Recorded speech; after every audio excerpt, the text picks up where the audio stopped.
If you're not getting callbacks for PM roles after sending a ton of applications, it's probably because you're not networking, you're not following up. My name is Alex. I'm the founder of the Product Career Accelerator. I used to be a group PM at Google. Inside PCA, we help proactive PMs go all the way from resume application to the interviews and offer negotiation. In this video, I'm going to walk you through exactly what to do after the application to actually get the callback. I'm going to assume you already have a marathon mindset when it comes to looking for work. You've got your really sharp one-page resume. You've been consistent with your applications. You're applying for roles every single day quickly, but there's another element, the follow-up, the networking after the application to really maximize your chances of getting a callback. The reason for this is that the more times you can appear in front of a decision maker, a recruiter, a hiring manager, the more times you have them actually review or even see your resume. So if you apply directly and then they ignore your resume because for whatever reason they were looking at 100 other applicants, then when you send them a note that's well written and well targeted and actually solves their problem and has a great hook, then you get another chance for them to look at your application and with a different perspective. And you can very realistically double, triple, quadruple your chances of getting a callback if you do this. So what do I mean by a well-targeted, well-written note? This actually brings us back to knowing who our audience is, the recruiter,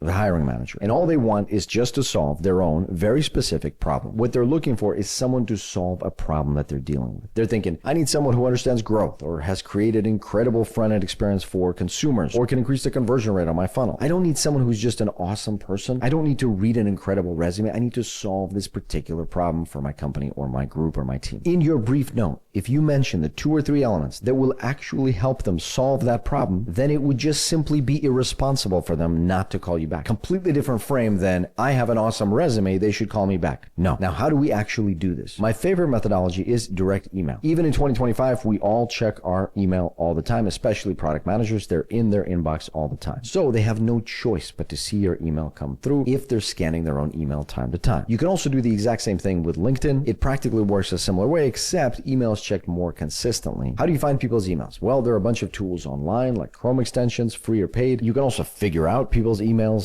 A lot of times it's first name, last name. What I do is I'll open up LinkedIn. I'll open up a profile of the person you want to get to. Use contact out, just tells me what their likely email is. And then I just do a sanity check on that. If it looks pretty accurate. Also, I recommend using something like Superhuman or something else with read receipts so you can actually know when your email has been opened. So what do we do? Who do we contact? What do we say? First, you got to find the right people. On LinkedIn, search for the department within a company that aligns with the job role you're interested in. See if you can figure out in order of priority. First of all, the hiring manager, sometimes they'll just make a post on it so you know who they are, or the recruiters, or even a random product person or someone in leadership. My favorite way is just to look for posts from a particular company. The bigger the company, the bigger the opportunity, the more member follow-ups that I will do. So if you want to get an interview with Google, I would reach out to a lot of people to try to demonstrate that I can solve a lot of problems so that I can maximize my chance of actually getting a callback. And the more important the company and the opportunity for you, the more times you should follow up with that same person without hearing back necessarily. So if you've emailed a recruiter, you know they opened the email, but they didn't reply to you, you can follow up again, and that makes a big difference and increases your chance of getting a callback. And sometimes even inside PCA, I'll get a response from members like, I don't want to bug people or seem overeager. But my approach with this in general is that if you are a good fit, if you actually do meet the requirements, then it is not disrespectful. Then I would say it's actually not respectful of the opportunity for you not to reach out because you're a good fit.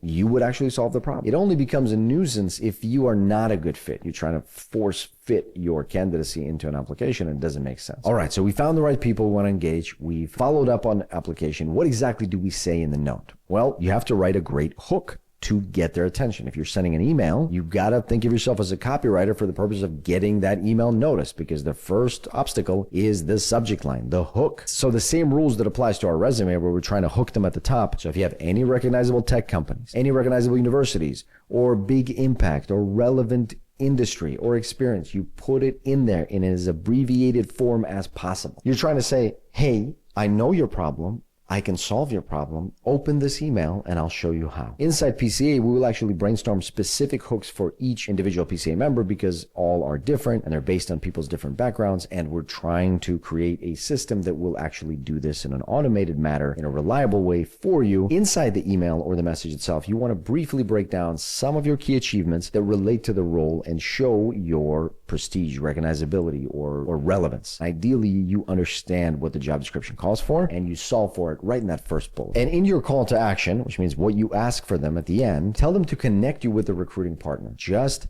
tell them, reply if you're interested, or forward my email to the hiring manager. Last point I'll add here is that if you're serious about growing your skill set and career, you've got to start networking in general. You're not trying to land a job here necessarily. You're just trying to learn about what someone does, what problem they face, where they work, and just make the connection. This is a long-term play. It's going to have incredible dividends months and years and even decades down the line. Inside PCA, we have a whole networking track, networking workshops. We'll sit down and help you connect directly to the people in your network or in our network. But again, this won't yield immediate results, but it's something of a long-term career strategy. Thanks very much for watching. Good luck in your job search. I'll see you next time.